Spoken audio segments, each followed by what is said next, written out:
Agora é depois. Deus abençoe. Boa noite, gente.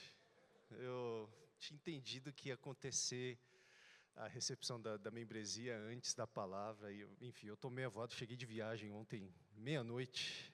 Eu acho que eu comi bola aqui. Graça e paz de Jesus. Muito bom estar aqui com vocês.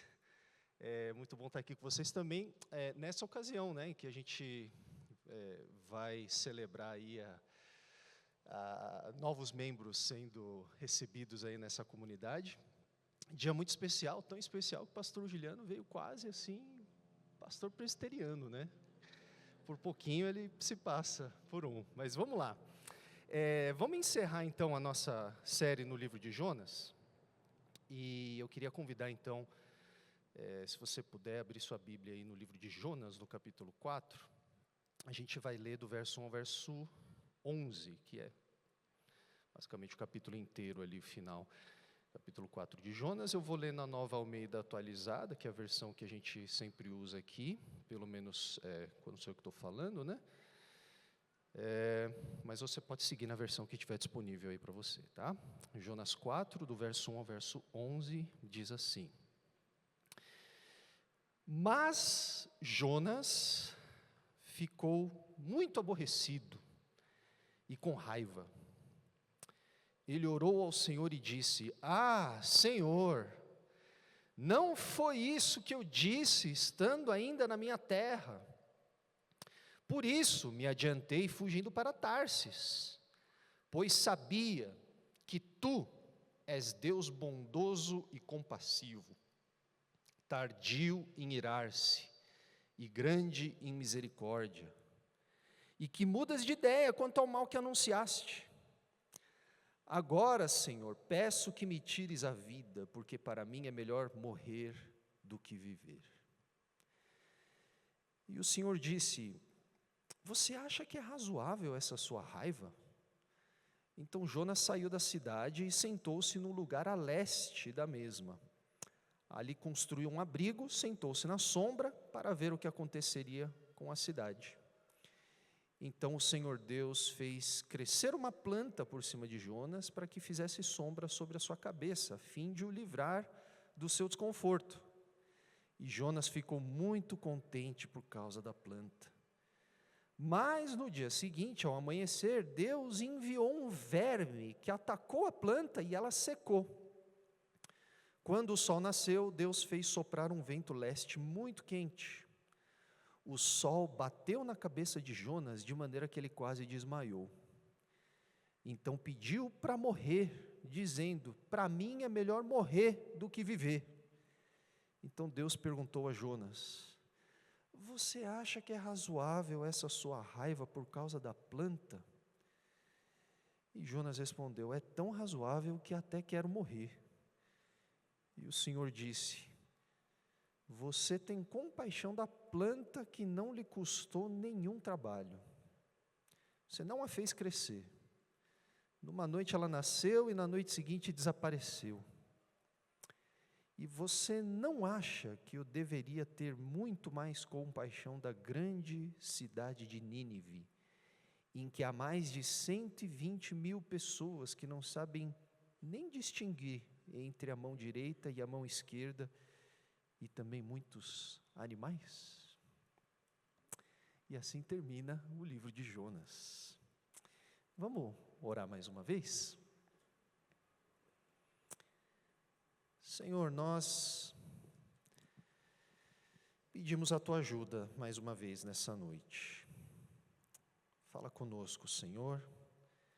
Pedimos para que o mesmo Espírito que inspirou o autor do livro de Jonas a registrar essa história dessa maneira, que esse mesmo Espírito possa abrir o nosso entendimento, para que possamos compreender aquilo que o Senhor deseja, aquilo que o Senhor sabe que nós precisamos enxergar. E faz isso, Senhor, superando, vencendo os mecanismos de defesa que muitas vezes nós construímos para fingir que não estamos te ouvindo. Faz isso para a Tua glória, Senhor, e faz isso para a nossa própria felicidade, porque nós sabemos que não há vida, não há plenitude verdadeira fora dos teus propósitos e da tua vontade. Em nome de Jesus, amém. Amém. Você gosta de ler biografias? Alguém aqui gosta de ler biografias? Tem esse hábito? Estou vendo algumas mãos levantadas. É legal, né? Eu me lembro que nos primeiros anos após a minha conversão, eu gastei bastante tempo ali lendo várias biografias dos chamados grandes heróis da fé, né? E eu adquiri essa fascinação desde cedo na minha caminhada cristã, por conhecer a vida, né? Os episódios marcantes ali dessas grandes figuras chamadas de grandes heróis da fé.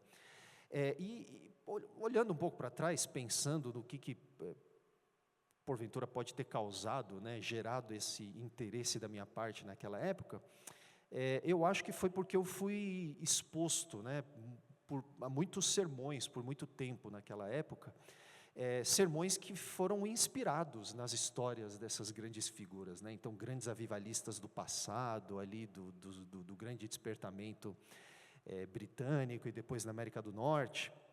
E aí aquilo acabou despertando em mim uma curiosidade, sabe, de entender o que tinha feito dessas figuras, pessoas consideradas tão importantes na história da igreja, em particular desse período aí que eu mencionei, né? Então, eu não sei se você que levantou a mão gosta das biografias pelas mesmas razões que eu, mas eu me lembro que sempre que eu abria um livro, né, de alguma narrativa biográfica, eu sempre ia procurando saber dos grandes feitos que esses grandes heróis, entre aspas, né, haviam alcançado, enfim. E eu sempre lia esses relatos também em busca, sabe, daqueles episódios que a gente chama de divisor de água, né? Então, daqueles momentos em que alguma experiência extraordinária tinha transformado aquela pessoa em um super-herói, né? Em um super-agente do reino de Deus. E aí, olhando para trás, eu me perguntei por que eu fiz isso, né? Por que eu tinha esse hábito de procurar essas coisas nessas narrativas. E eu cheguei à conclusão de que eu fazia isso muito porque naquela época eu achava que era disso que devia se tratar basicamente a história de um cristão de verdade. Eu queria muito ser como esses grandes heróis da fé. E aí eu achava que para ser um grande herói da fé, eu tinha que experimentar exatamente as mesmas coisas que eles experimentaram. E na minha cabeça eu achava que para acontecer algo extraordinário por meio da minha vida, eu precisava que acontecesse algo extraordinário primeiro na minha vida, algo digno de ser narrado nos grandes livros, né? Então, basicamente, eu achava que eu precisava experimentar uma grande reviravolta para poder realizar grandes projetos para Deus. Só que eu logo fui percebendo, com o passar dos anos, que o que é mais inspirador e edificante, na verdade, nas histórias dessas figuras famosas, que a gente chama de grandes heróis da fé, não sei se vocês perceberam, mas eu estou usando a expressão grande herói da fé, entre aspas aqui, né?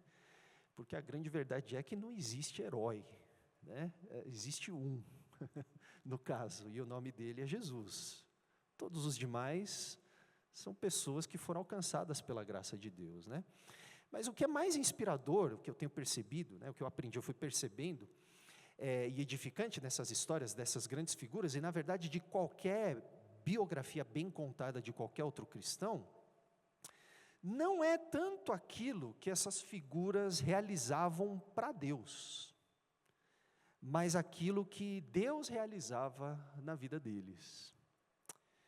Porque no final do dia, o que todos nós temos em comum, seja você alguém que é considerado uma grande figura, um grande instrumento de Deus, ou seja você alguém desconhecido aos olhos dos homens, mas que serve ao Senhor de forma fiel, o que nós compartilhamos em comum não é tanto a maneira específica como a multiforme sabedoria de Deus age por meio de cada um de nós, mas, na verdade, como a graça de Deus nos encontra em nossas limitações, que são comuns a todos, para que a graça de Deus possa cumprir o seu propósito em nós. Então, eu percebi que a minha relação com as biografias passou por um processo de amadurecimento, assim, de uma mutação na qual eu comecei a enxergar com uma perspectiva um pouco diferente. Porque eu fui, inicialmente, nos meus primeiros anos de caminhada cristã, eu fui aquelas biografias, as narrativas dessas grandes figuras, né, achando que encontraria uma fórmula mágica que tornaria a minha vida igualzinha a desses grandes caras. Mas, na verdade, o que eu encontrei no final foi a graça de Deus operando na vida dessas pessoas da mesma maneira como Deus deseja operar a graça dele na minha própria vida. E aí eu entendi uma lição muito importante, que a história de um cristão de verdade, a história de todos nós que seguimos a Jesus, tem sempre o mesmo fio condutor, que é a graça de Deus que vem em nossa direção para fazer de nós pessoas transformadas por essa graça. Por que eu estou falando de biografia para vocês aqui, né, nesse último sermão em que a gente encerra essa série no livro de Jonas? Por uma razão muito simples. Porque no final da história de Jonas, a gente percebe que a história de Jonas, por mais estranho que isso possa soar, termina precisamente com essa nota. O autor do livro de Jonas quer que a gente perceba como Deus agiu com a sua graça na vida de Jonas, para que nós possamos perceber também como a graça de Deus pretende operar na nossa própria vida. Agora, a história de Jonas, pessoal, é uma história que, se você tem acompanhado aqui essa série, né, nos últimos meses, você vai chegar à conclusão junto comigo aqui, que nos melhores dos mundos, é uma história que devia ter terminado no final do capítulo 3. Se a história de Jonas fosse uma história hollywoodiana, talvez, sempre com aquele final maravilhoso, feliz, em que tudo dá certo, né? Não devia existir o capítulo 4. O capítulo 4 é quase que uma intrusão à história, porque a história de Jonas, se terminasse no final do capítulo 3, estava ótimo, estava maravilhoso. Porque no final do capítulo 3, o que a gente vê é que o profeta tinha finalmente obedecido à ordem de Deus de pregar em Nínive. Vocês lembram da novela que foi para Jonas ir chegar até Nínive, né? Foi uma novela mexicana mesmo, cheia de dramas ali, né? Cheia de lágrimas, reviravoltas e tudo mais, né? Intrigas e tal, né? E o profeta finalmente obedece a Deus, ele chega até Nínive, e o que a gente vê no capítulo 3 é que os ninivitas, ao ouvirem o sermão de Jonas, eles respondem da forma mais apropriada possível ao juízo iminente de Deus. Eles se arrependem, eles se voltam para Deus, inclusive os animais. A coisa chega até os ouvidos do rei, do governante, do líder máximo daquele lugar, de modo que todos respondem a Deus e todos se arrependem. Então, se o enredo de Jonas encerrasse no final do capítulo 3, nós teríamos um dos finais mais felizes e bem-sucedidos de toda a Bíblia, com Deus e a sua palavra tomando definitivamente o lugar de protagonismo que lhe é devido. E com Nínive sendo preservada pela misericórdia de Deus. Se Jonas tivesse morrido no final do capítulo 3, ele possivelmente seria lembrado como o grande precursor, o grande arquétipo ministerial dos grandes avivalistas. Seria a biografia mais fascinante que nós teríamos lido, provavelmente, que existiria por aí. Jonas, pessoal, teria sido mais bem-sucedido até mesmo do que Jesus, em termos de resultado de pregação. Porque vale lembrar que Jesus morreu numa cruz, abandonado inclusive pelos seus melhores amigos. Jonas prega para uma cidade com centenas de milhares de habitantes, prostrados, arrependidos diante de Deus. Infelizmente, porém, pessoal, a história de Jonas precisa se estender até o capítulo 4. E a história de Jonas precisa se estender até o capítulo 4 porque Jonas volta a se colocar no centro da história como o cerne do problema.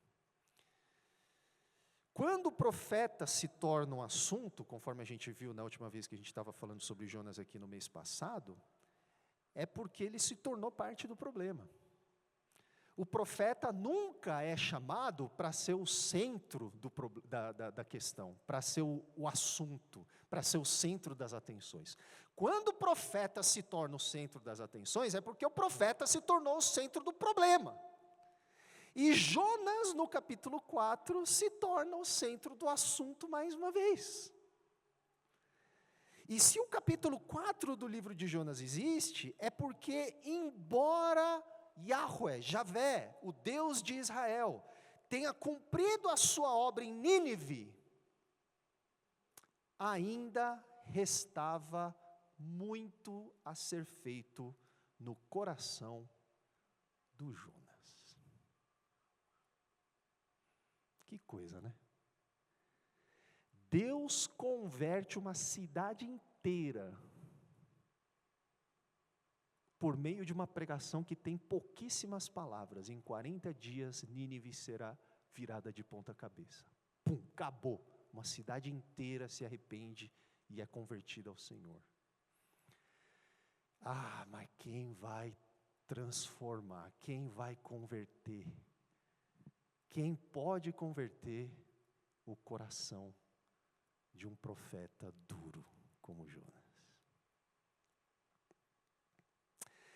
E uma coisa que é bastante relevante a gente saber aqui para entender o que está acontecendo no capítulo 4 de Jonas, é que a passagem de hoje se inicia com Jonas já acampado do lado de fora de Nínive, provavelmente um lugar mais elevado, onde ele podia ter uma visão ampla da cidade, né? Tipo uma Serra da Cantareira, assim, ele sobe para ver. E provavelmente ele sobe nesse lugar mais elevado, de onde ele consegue enxergar Nínive, antes de ver o resultado da sua pregação. Então ele prega, vocês se lembram que era necessário percorrer 3 dias Nínive, né, segundo o texto de Jonas 3, para ele poder ir de uma ponta a outra, só que ele não precisa nem percorrer metade desse tempo, porque a palavra de Deus viraliza de uma forma que chega aos ouvidos ali do governante e todos se arrependem.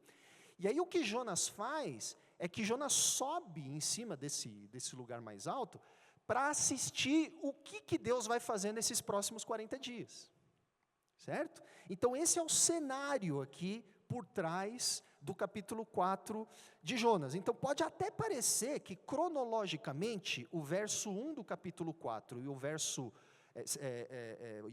11 do capítulo 3 segue uma coisa diretamente da outra.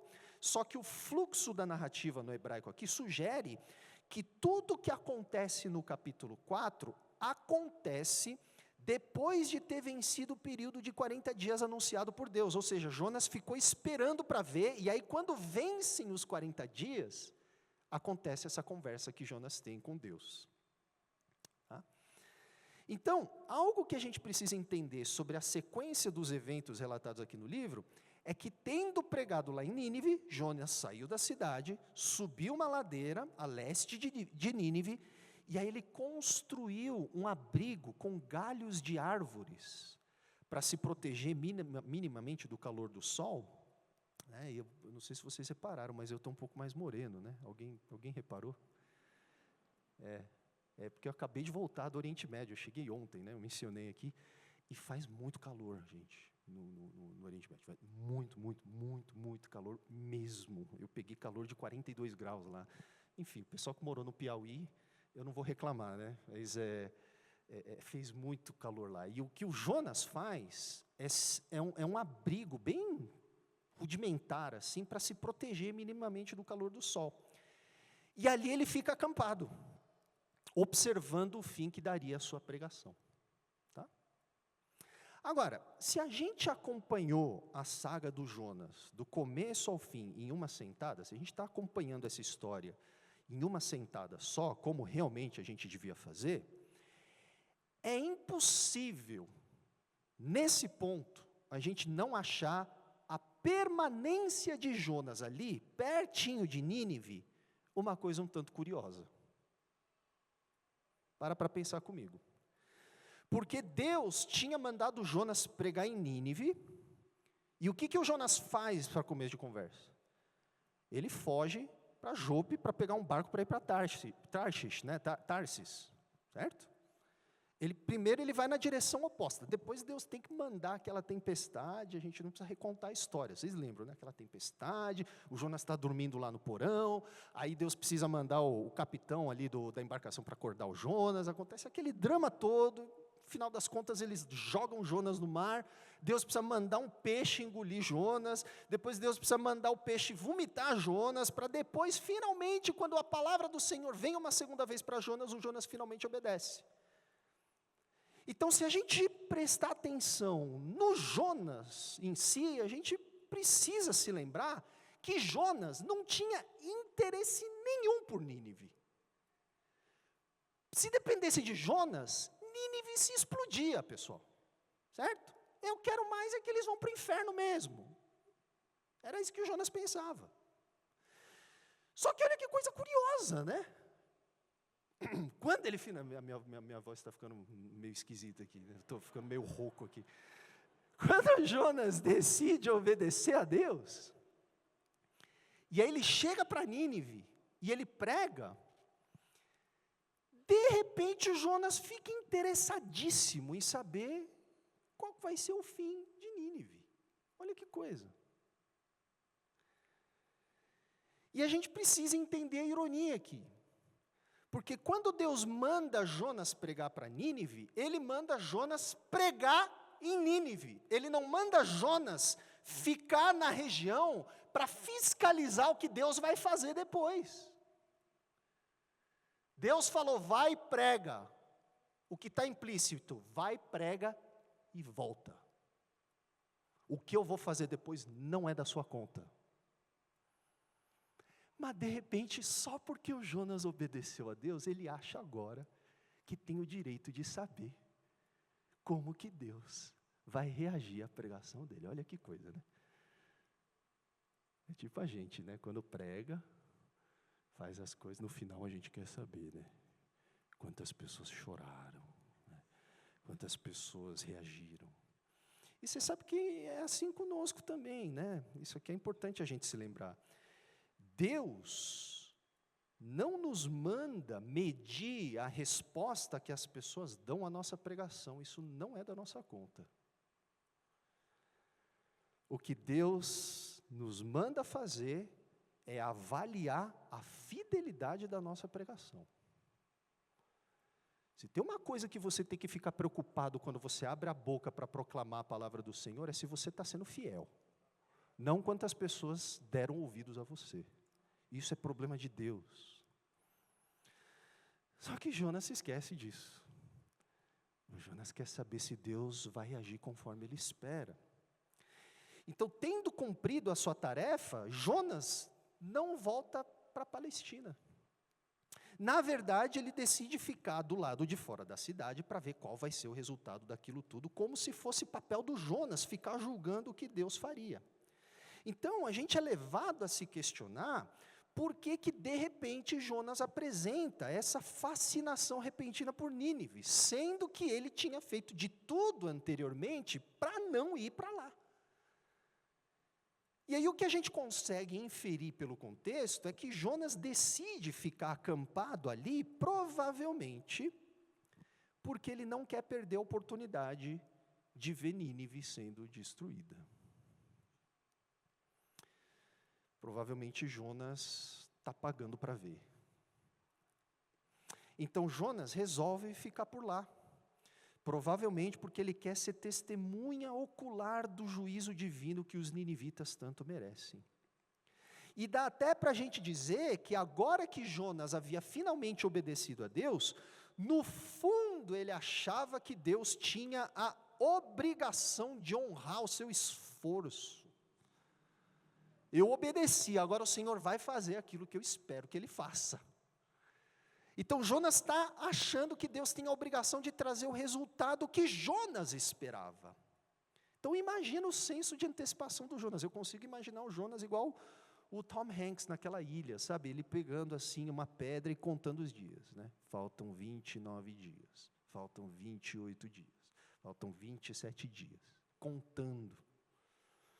Só que conforme a gente viu na semana no mês passado, na última vez que a gente esteve aqui, enquanto falava de Jonas 3, enquanto Jonas observa de camarote, contando os minutos para que Nínive seja finalmente virada de pernas para o ar, a gente viu no capítulo 3 que todos os ninivitas, inclusive o rei e os animais, respondem como, pessoal?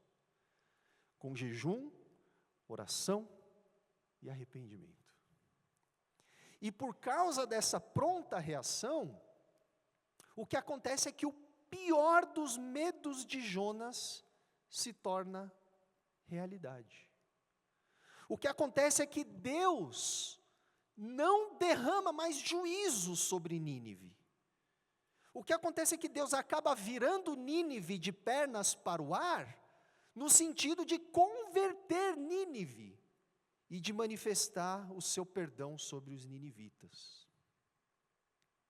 Então, o que está em jogo no capítulo 4, pessoal, é que Jonas agora precisa lidar com o fato de que Deus não agiu conforme ele tanto esperava. Deus não aniquilou os inimigos de Jonas. Que dilema do Jonas, né? Agora. O cara obedeceu a Deus, pessoal. Mas Deus vai lá e faz uma coisa completamente contrária àquilo que Jonas esperava. Então, o que está acontecendo aqui é que Jonas se coloca de volta no centro do problema, porque ele começa a achar que Deus é o problema. A inclinação de Deus em derramar misericórdia aos ninivitas é algo simplesmente inaceitável para Jonas. E aqui uma coisa que a gente precisa perceber é que no verso 1 do capítulo 4, a NAA traduz da seguinte forma, né? Mas Jonas ficou muito aborrecido e com raiva. Jonas ficou muito aborrecido e com raiva. Só que se você ler esse verso no hebraico, você vai perceber que a afirmação que o verso 1 faz, no hebraico, é algo muito mais forte. O que o texto hebraico diz, literalmente, é que Jonas olhou para aquilo que Deus fez, e aquilo foi, para os olhos de Jonas, um grande mal. O texto está dizendo que Jonas, ao olhar Deus estender misericórdia aos seus inimigos, Jonas interpretou aquilo como uma impiedade da parte de Deus. Como se Deus estivesse praticando a injustiça. Como se Deus estivesse promovendo o mal. Aquilo foi aos olhos de Jonas como um grande mal. Já aconteceu alguma coisa, alguma situação na sua vida em que você olhou para Deus e você pensou, Deus está de sacanagem. Isso aqui não está certo. Já aconteceu algo parecido com você? Então notem que quando Jonas, isso aqui é importante, tá? Quando Jonas projeta a sua própria expectativa sobre Deus, o que acontece é que Jonas passa a enxergar Deus como alguém mau. Quando ele projeta a sua expectativa sobre Deus, e ele vê que Deus não age segundo a expectativa do Jonas, o que acontece é que o Jonas passa a enxergar Deus como seu inimigo. E é isso que acontece, meus irmãos, quando nós projetamos os nossos ídolos e as nossas expectativas sobre Deus, e não deixamos com que Deus corrija as nossas expectativas e as nossas projeções, mas insistimos em toda hora ficar encaixando Deus naquilo que a gente acha que Deus tem que fazer. Cedo ou tarde, a gente vai achar que Deus é o nosso inimigo. Cedo ou tarde, a gente vai se escandalizar com Deus. E acreditem, meus irmãos, Deus não vai fazer o que você quer o tempo todo, porque Ele acha que Ele é Deus. Então, cuidado. O que o verso 1 do capítulo 4 nos comunica logo de cara, é que um Deus que é bom para você, mas que sempre concorda com você, é um ídolo perverso que você mesmo construiu. E quando a gente constrói ídolos em nossos corações, que não passam de projeções dos nossos próprios anseios, o que acontece é que o próprio Deus verdadeiro acaba sendo visto como nosso inimigo. E é isso que acontece com Jonas. E aí, gente, é nesse contexto que pela segunda vez na história, Jonas abre a boca para orar. Vocês lembram na história, né, que Jonas nunca abriu a boca para orar. A primeira vez em que ele abre a boca para orar é quando ele está na barriga do peixe. E a segunda vez que Jonas abre a boca para orar, é aqui. Quando ele olha para aquilo que Deus fez e acha que aquilo que Deus fez é algo mau. A diferença, porém, dessa vez em que Jonas ora, é que enquanto na primeira oração, lá no capítulo 2, Jonas tinha agradecido a Deus pela salvação que Jonas havia recebido lá no fundo do mar, agora o Jonas está se queixando da salvação que os ninivitas acabaram de receber. Olha o contraste. A primeira oração, ele falando, o Senhor me salvou da morte, aleluia. Glória a Deus pela sua salvação. Mas agora, quando Deus resolve salvar aqueles a quem Jonas odeia, a oração é na forma de queixa. E aí o Jonas, rapaz, ele é atrevido. Porque não somente ele vai se queixar do fato de que Deus salvou quem Jonas não gosta, mas ele vai chamar Deus para a briga. Ele vai chamar Deus para o pau. Já aconteceu de você agradecer a Deus por uma bênção e no instante seguinte você passar juízo sobre alguém ou ficar ressentido com a bênção de alguém que você acha não merecedor da graça de Deus?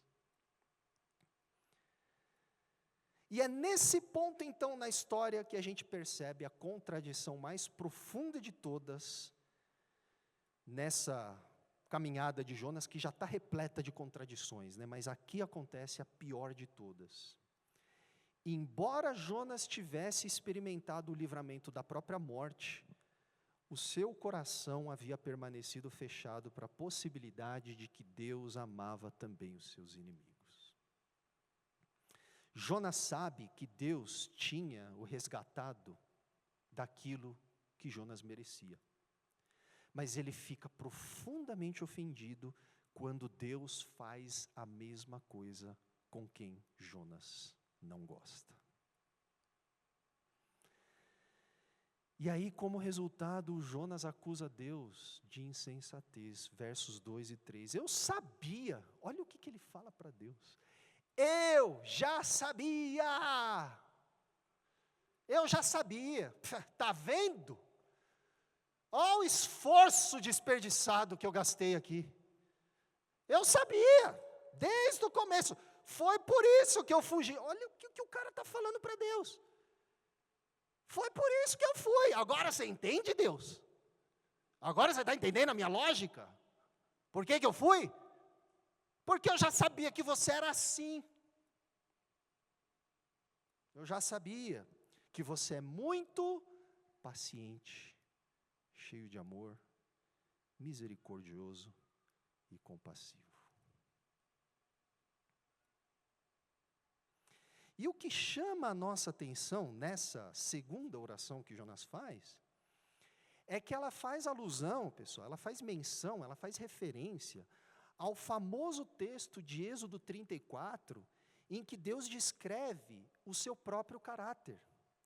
Yahweh, Yahweh, Deus compassivo, cheio de graça e de verdade. Naquele famoso episódio em que Israel constrói um bezerro de ouro e que Moisés precisa interceder por eles e Deus muda de ideia também, ele fala que vai destruir esse povo, depois por causa da intercessão de Moisés, ele fala, tá bom, eu vou renovar a aliança com vocês, e aí o Moisés fica maravilhado com aquilo, porque ele descobre que esse Deus que acabou de tirar o povo de Israel, os hebreus do Egito, é não somente mais poderoso do que Faraó, mas também completamente diferente em termos do seu caráter de Faraó, a ponto de perdoar um povo tão obstinado e renovar sua aliança com ele, e aí ele fala, caramba Deus, eu quero saber como que o Senhor é, mostra-me tua glória, eu quero ver a tua face. E aí Deus fala para Moisés, ninguém pode me ver e permanecer vivo, então olha o que eu vou fazer, Moisés, eu vou te esconder aqui nessa rocha, vou passar com a minha presença gloriosa, e aí eu vou dar um retrato falado de quem eu sou,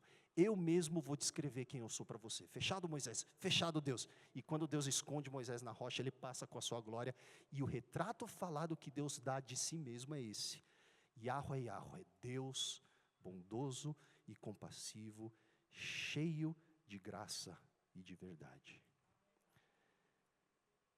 Só que olha que coisa, quando Jonas vai se queixar com Deus, ele se queixa com base em quem Deus é.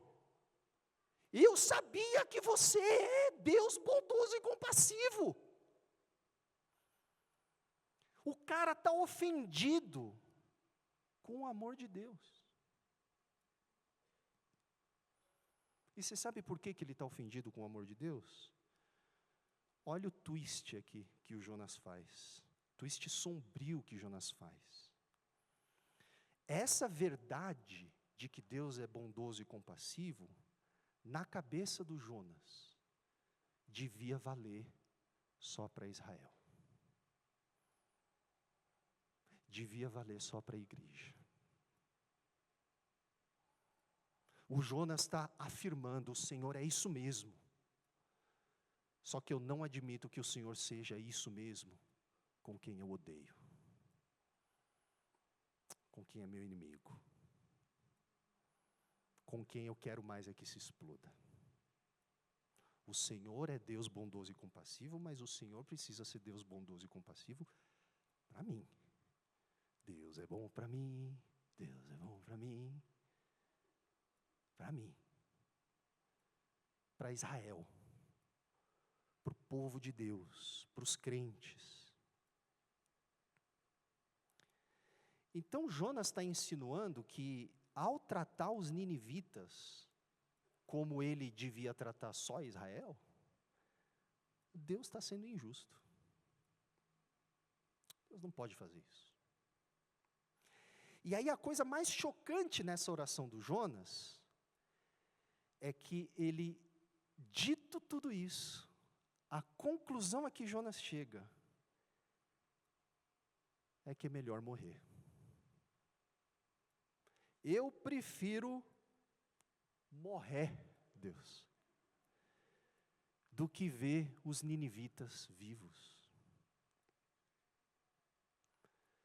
Meus irmãos, Jonas tinha experimentado uma tremenda salvação da parte de Deus.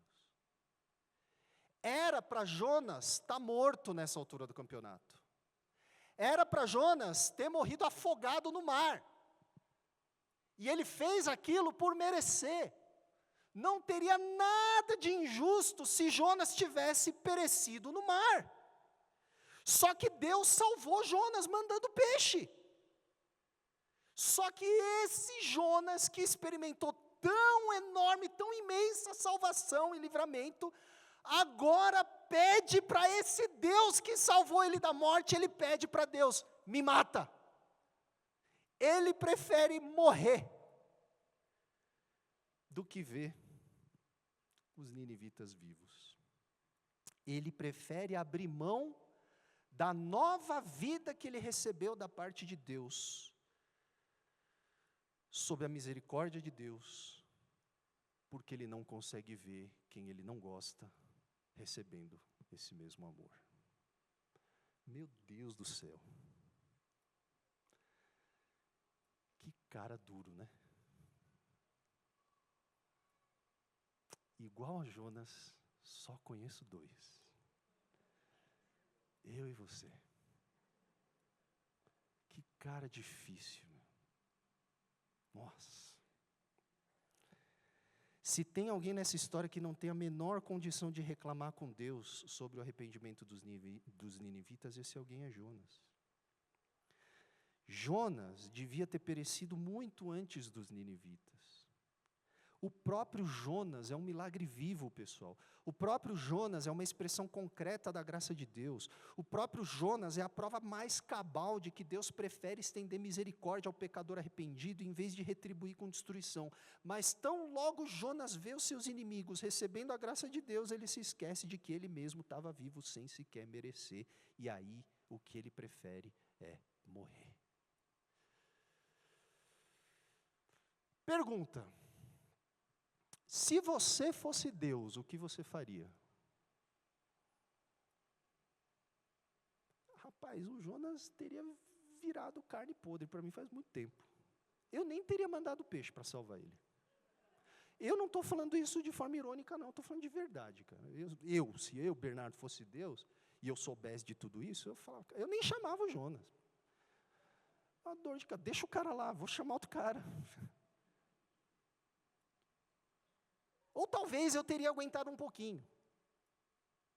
Mas nesse momento em que Jonas pede a morte, eu teria falado, cara, quer saber, eu teria dado aquele suspiro típico meu. Eu teria falado, tá bom, morre Jonas, já deu. Não aguento mais, cara.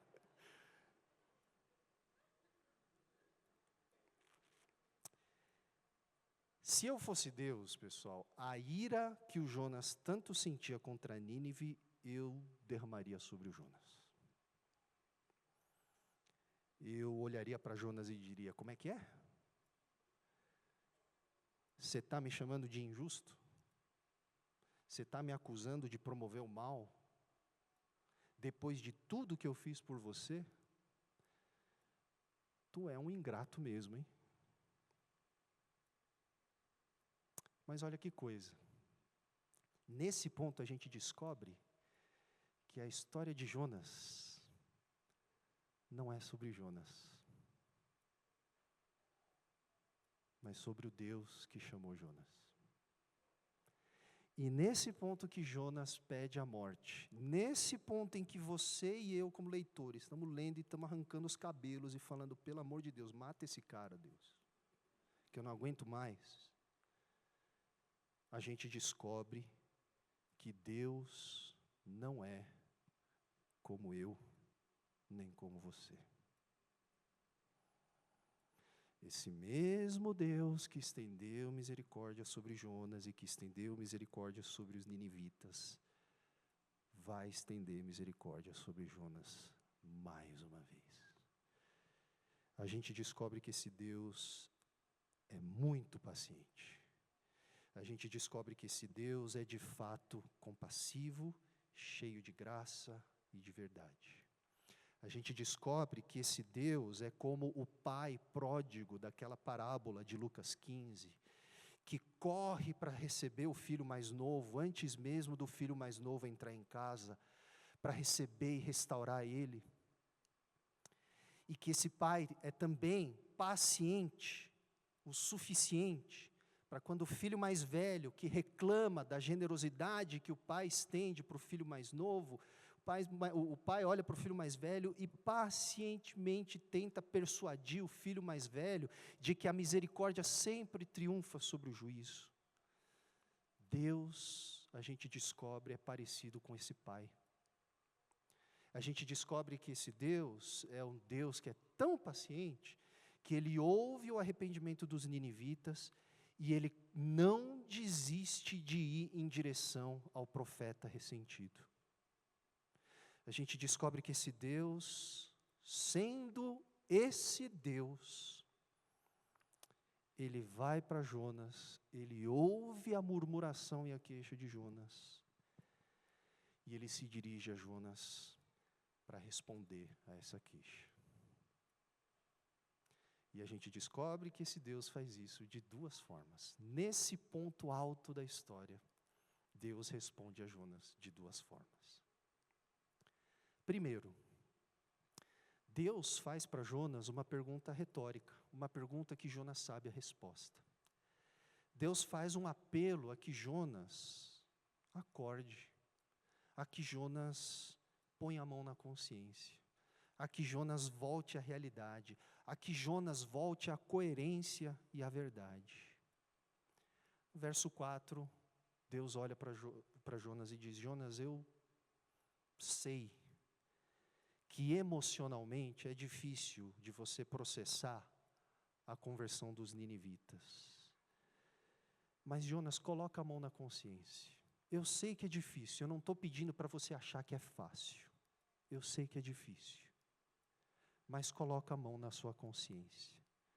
Jonas, você acha certo, você acha razoável, você acha coerente com a minha graça, com a graça que eu estendi a você, você ficar irado desse jeito? Faz sentido? Onde você estaria, em outras palavras? É essa a pergunta que Deus está fazendo para Jonas. Jonas, onde você estaria se eu tratasse você do jeito que você quer que eu trate os ninivitas? Onde estaria você, Jonas? Na cabeça do Jonas, o certo era que Deus punisse os ímpios. O que Jonas se esquece, porém, é que ele mesmo estava incluído nesse grupo. Então, a primeira coisa que Deus faz é que Deus lida com Jonas, chamando Jonas de volta a enxergar que ele mesmo só estava de pé pela graça de Deus. Deus lembra Jonas de que negar misericórdia a Nínive é rejeitar a única possibilidade, a única coisa que possibilitava a existência do próprio Jonas. Jonas, põe a mão na consciência. Se eu negar a misericórdia para eles, eu vou ter que negar a misericórdia para você. Só que onde você estaria se eu fizesse isso? E aí, em seguida, a segunda coisa que Deus faz é que Deus resolve ilustrar isso de uma forma prática. E aqui eu acho muito bonito isso, porque o livro de Jonas nos lembra, né, de uma coisa muito presente, na verdade, nas nossas vidas até hoje. Muitas vezes, pessoal, quando a gente não aprende com uma boa conversa, ou por meio da pregação de domingo, por exemplo, Deus permite que certas situações aconteçam na nossa vida para que a gente entenda de verdade algumas lições. O meu grande amigo Zé Machado, ele diz, né, que quando a palavra deixa de ser o nosso mestre, Deus usa as circunstâncias da vida como nosso mestre. E é isso que Deus faz com Jonas. O que acontece é que Jonas está lá, ele provavelmente ouve Deus dizer: seja razoável, Jonas, põe a mão na consciência, e provavelmente Jonas bate o pé, cruza os braços, faz aquele bico de arara e vira as costas para Deus. E aí o que acontece é que Jonas está lá enfurecido, batendo o pé, de braços cruzados, E ele fica lá, horas, sendo consumido por aquele ressentimento. E aí, sem o Jonas perceber, o sol começa a fritar a cabeça dele. O mesmo sol que fritou meu nariz aqui, como vocês podem perceber. Aquele sol do Oriente Médio. Começa a fritar a cabeça do Jonas. E aí, sem o Jonas pedir, Deus faz uma planta crescer sobre o lugar onde Jonas está. De modo que aquela sombra produzida por aquela planta traz um alívio momentâneo para Jonas. E Jonas não percebe que Deus fez uma planta crescer sobre a cabeça dele. Jonas só vai perceber que Deus tinha feito uma planta crescer sobre a cabeça dele, sabe quando? Quando a planta morrer. E olha que coisa, pouco tempo depois que Deus faz a planta crescer, da mesma maneira que Deus tinha enviado o peixe, a palavra no hebraico é exatamente a mesma. Da mesma maneira que Deus tinha enviado ou comandado que o peixe engolisse e cuspisse Jonas, ali nos capítulos 1 e 2, Deus agora envia um outro bicho. É muito legal isso, né? No livro de Jonas, o mundo animal inteiro obedece a Deus, menos o animal do Jonas. Né? Tudo obedece a Deus, menos Jonas. E agora, o mesmo Deus que tinha mandado um peixe, Deus agora olha para uma lagarta, para uma taturana, e fala, você vai lá agora e come aquela planta. A planta missionária de Deus. Deus manda, ela vai e obedece, assim como o peixe. E aí Deus manda a lagarta comer a planta. E quando a lagarta come a planta, Jonas percebe que tinha uma planta sobre ele e que essa planta tinha morrido. E aí olha o que o Jonas faz, pessoal. Ele percebe que a planta que estava fazendo sombra sobre a cabeça dele morre, e sabe o que ele ora? Ele ora pela terceira vez. E a oração dele é, sabe qual? Quero morrer.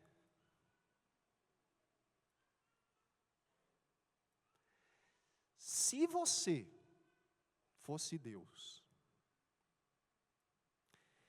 e não tivesse matado Jonas na primeira vez aqui do capítulo 4, certeza que agora você teria matado Jonas. Você quer tanto, então morre de uma vez. Só que olha o que Deus faz, né? Olha o que Deus faz. De novo, mais uma vez, em vez de reagir com impaciência, Deus chama Jonas mais uma vez de volta à razão. Jonas, rapaz, você não consegue tirar por um segundo da sua vida os olhos do seu próprio umbigo, cara. Você é tão narcisista assim. Você é tão autoabsorvido assim. Você acha tanto mesmo que o mundo gira ao seu redor, que agora você se importa com essa planta que eu fiz crescer para te dar uma sombrinha, e você fica chateado porque essa planta morreu, mas você não consegue se compadecer das mais de 120 mil vidas humanas ali em Nínive. Dessa maneira, então, pessoal, se até o 3º capítulo do livro de Jonas a gente achava que eram os ninivitas que precisavam da pregação de Jonas, no final da história de Jonas a gente descobre uma coisa muito surpreendente. A gente descobre que, na verdade, era Jonas que precisava ter ido para Nínive. Deus podia ter enviado qualquer pessoa para pregar para os ninivitas e os ninivitas teriam se arrependido. A conversão dos ninivitas não teve absolutamente nada a ver com Jonas. Mas aqui no final a gente descobre que a insistência de Deus de levar Jonas era porque era Jonas que precisava ir para os ninivitas. Porque o problema era que Jonas, em sua mania de reduzir Deus às suas expectativas, havia se enfiado em um poço de mesquinhez e de ressentimento. O problema era que Jonas, ao reduzir Deus às suas inclinações nacionalistas, Jonas se desfigurou. Ele se esqueceu de que ele mesmo era fruto da bondade de Deus, ele se tornou incapaz de perceber a beleza do caráter misericordioso de Deus, e ele se tornou um cara insensível, ele se tornou um cara com coração de pedra, igualzinho ao ídolo que ele tinha construído.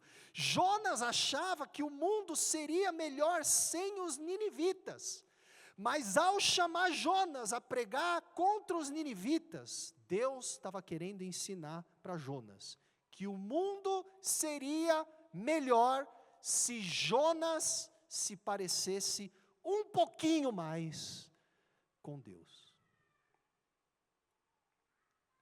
Portanto, quando a gente chega ao final do livro de Jonas, a gente finalmente descobre do que se trata o cerne da história de Jonas. A história de Jonas não é primordialmente sobre a rebeldia do Jonas. A história de Jonas, a biografia de Jonas, não é sobre a fé dos marinheiros que sobreviveram à tempestade. A gente descobre que a história de Jonas não é também sobre como Deus pôde enviar de uma forma milagrosa um peixe para engolir Jonas.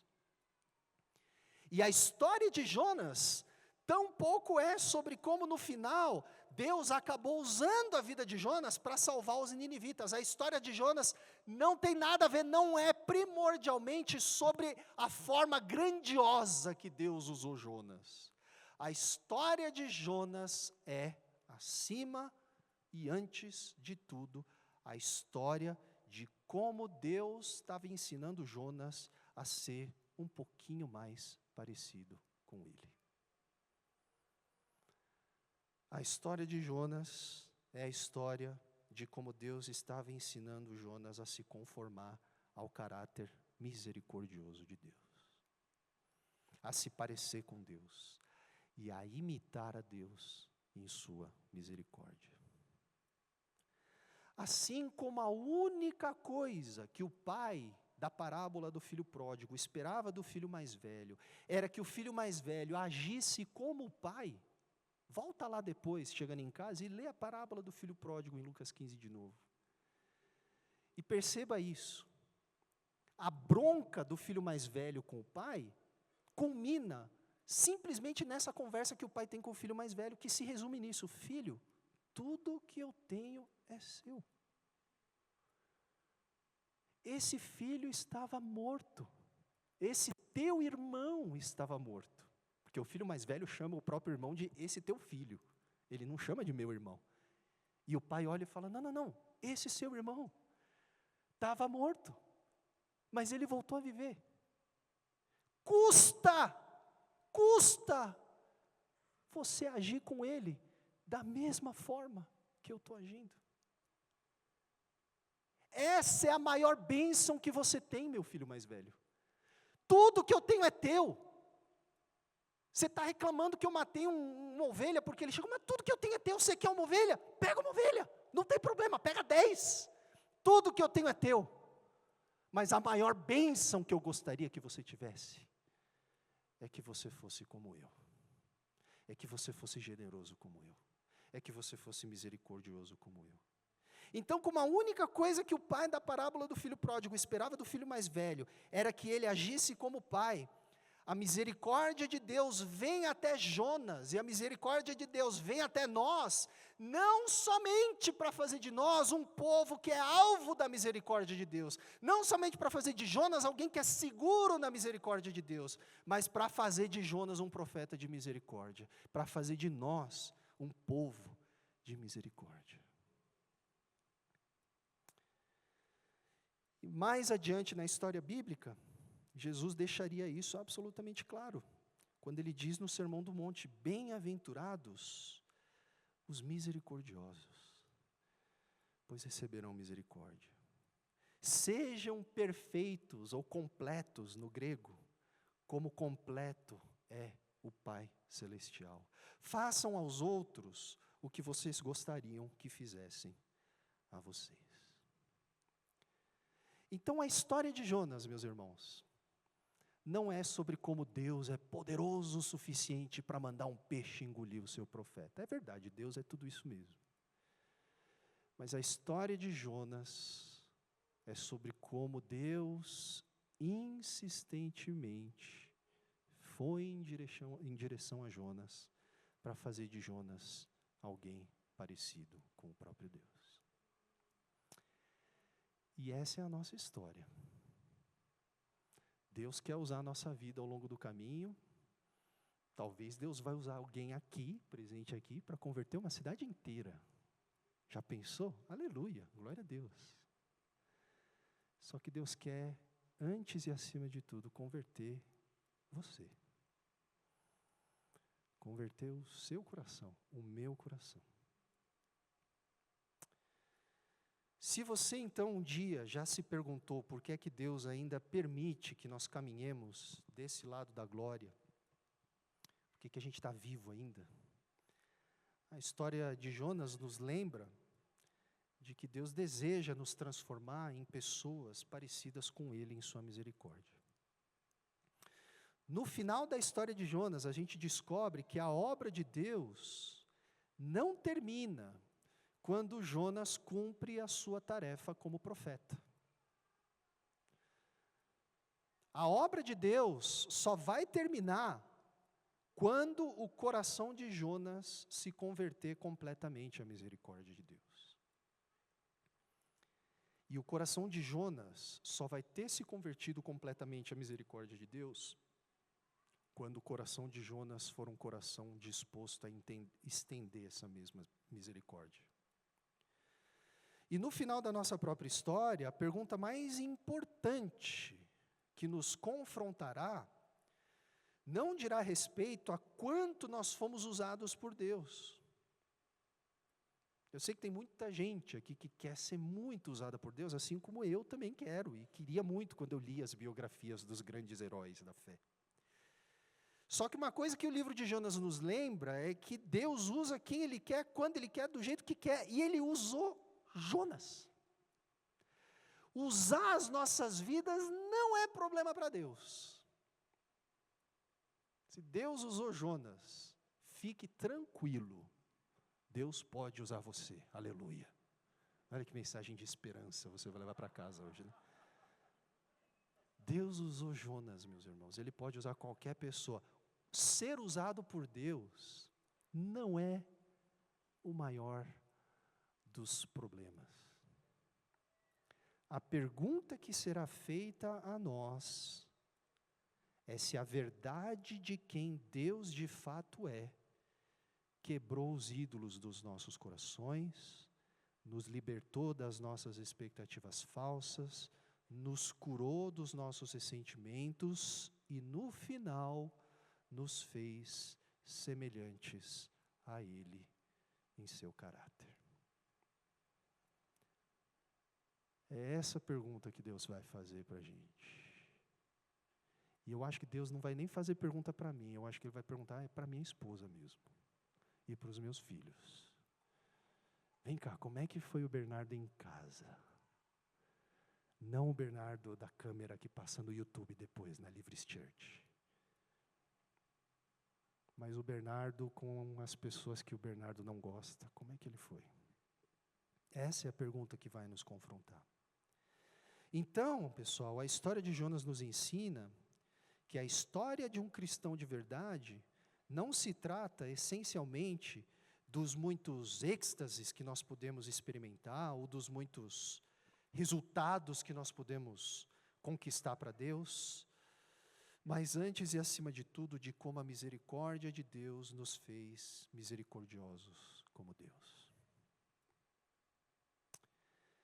E sabe, quando nós olhamos para a cruz, nós nos lembramos de que Deus foi muito mais generoso conosco.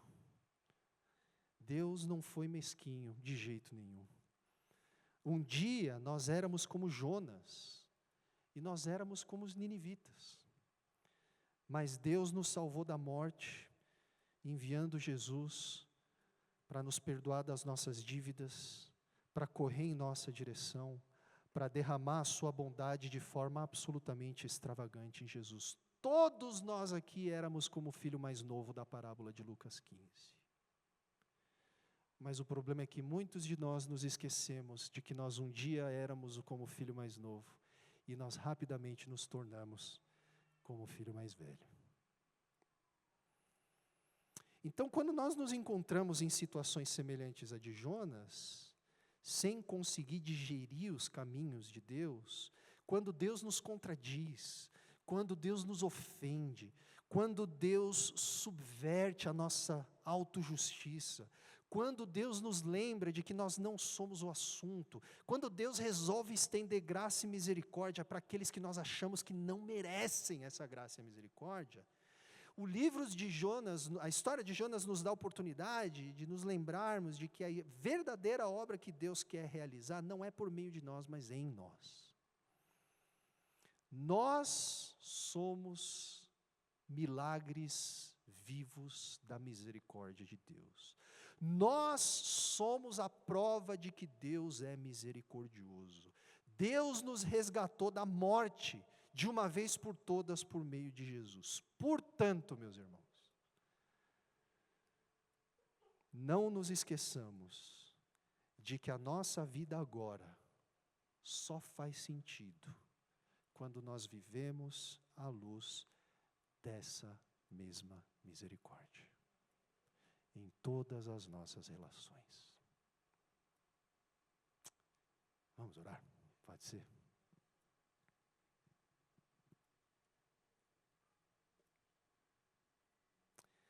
Senhor,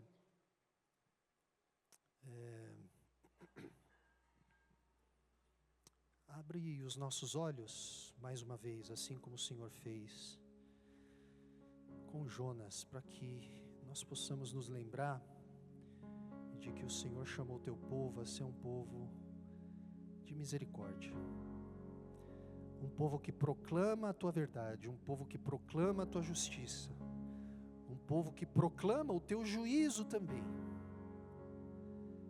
mas que clama por misericórdia, que deseja, que está inclinado à misericórdia, assim como o Senhor está. E faça dessa igreja, Senhor, faça de cada um de nós, faça de mim, faça de todos nós um povo, uma comunidade que celebra a realidade, a verdade de sermos alvos da tua misericórdia, mas que vive também para estender essa misericórdia àqueles que nos cercam. Em nome de Jesus.